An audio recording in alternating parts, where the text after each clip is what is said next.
Okay, so we're going to get started on the front of the car. And believe it or not, you have to remove the kick panel, these panels, the bottom of the rear seat, the top of the rear seat, this back panel, and these two side panels, all to just remove the back of the rear seats. So we're going to start at the front. I've actually already popped this panel loose, so what you do is you start at the front, take a tool, pop it up and pull towards you. Do that for these clips that are right here. And then on the back, you actually take this piece and pop it up and slide it forward. So the whole thing gets slid forward. And that's what these clips right here are for. For the rear seat bottoms, to get those removed, I've actually put one of the plastic pieces back in just to show you how it works. So that's what it will look like. You pop this off, and then to get this off, you just pull. Because the seat will be there, it's not going to be that easy, but you can see how it clips in right there. So you'll do that with all four of these to get the bottom seat cover off. And now I'm going to remove the lower sills on both and the upper panels. I'll show you how to remove those as well. I have the sills out on both sides. I have the panels out on both sides. And how these panels come out is there's no screws or anything. But once it's in there, this is a part that you can pull out on, as well as down here's a part you can pull out on. So I pull those out, and then you pull out and forward at the same time. If you undo the bolt that's holding in the seat belt down here, you can remove the whole panel, but I don't need to remove the whole panel. I just need to get it out of my way. And then once those are loose,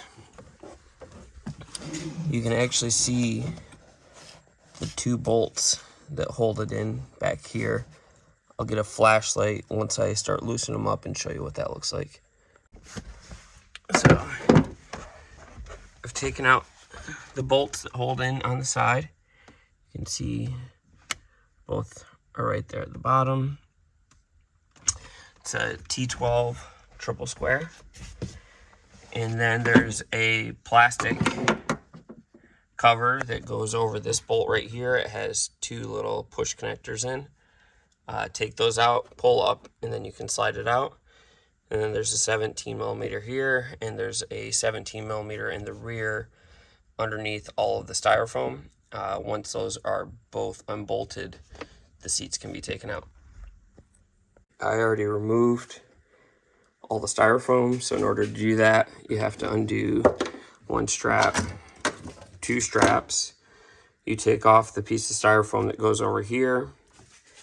I then took the rear top plastic piece, and that literally just slides up and pops off, and that makes it a lot easier to get this larger piece of styrofoam.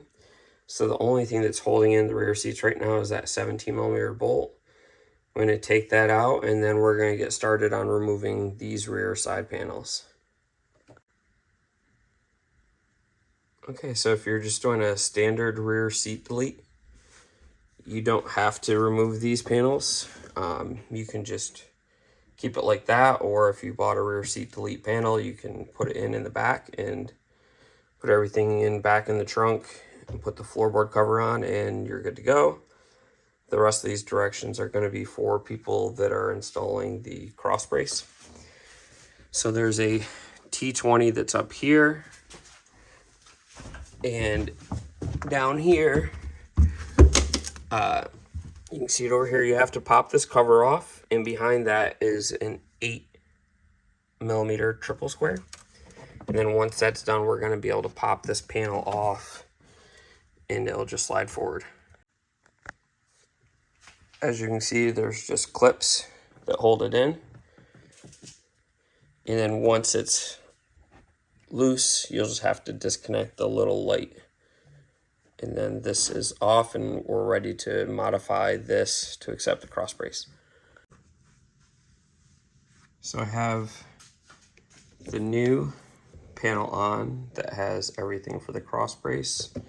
It also does not have the spot to put the top cover on, as you can see right there.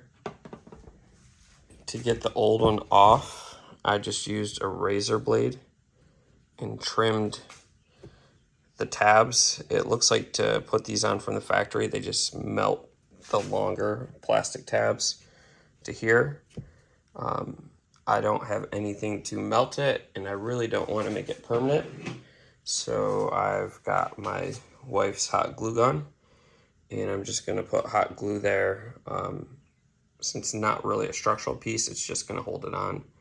All these are going to hold the panel in place.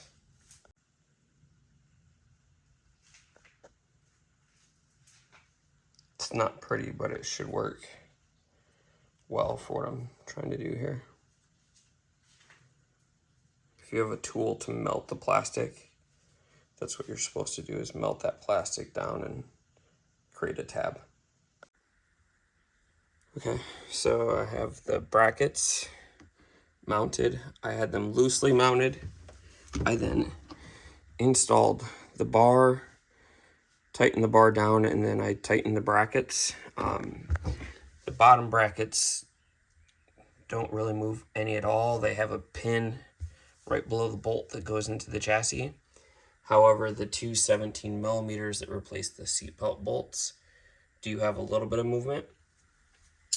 So I did that, tightened them down, everything's good. Audi Sport recommends just cutting the end of the seatbelt off, but instead of doing that, I removed the bolt. It's a 10 millimeter triple square in both spots, and then I undid the sensor, and I'm just going to plug in a resistor so that way I don't have to have the seat belts in. So to remove the seat belts, you have to remove this upper cover. To do that, there's a T30 below right here, and you'll have this little hook covering that, and then it slides back, and it's got a couple. The top of the seat belt actually fits right through the opening, so you don't have to cut them at all. I'm just going to keep them so that way if I ever put the rear seat back in, I have everything to do it. So now that everything's test fit, I'm going to get the sensors installed and get everything back in the car. And then the last thing to do is install the brace. Okay, some more progress. So I put everything back in, floorboard on. There's 8 bolts that are 13 millimeter nuts with 10 millimeter triple square. 4 are shorter bolts and 4 are longer bolts. The longer bolts are gonna go where the there's like a metal rope that goes through here. So those are gonna go onto those, and they're always gonna be at the top of the brace. So in other words, this one has the rope on it, and that one has a rope on it because it goes straight through. It won't fit any other way. I'm going to now get the plastic covers on, get the rear seat delete on, get everything cleaned up, and I'll get some videos of it fully installed. Okay, so everything is installed. You can see the smaller brackets go, or the smaller bracket covers go on top, bigger ones go on the bottom. The rear seat delete is installed.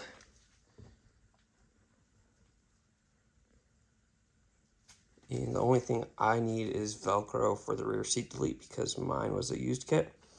But it does have the clips in the front, which are really nice. Let's see if I can get this with good enough lighting. So it has clips, which, if you can line it up,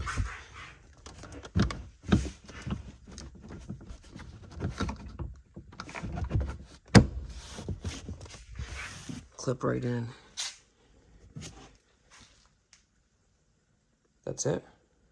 Any questions, ask away. And if you want to see more TTRS content, please like the video and subscribe to the channel.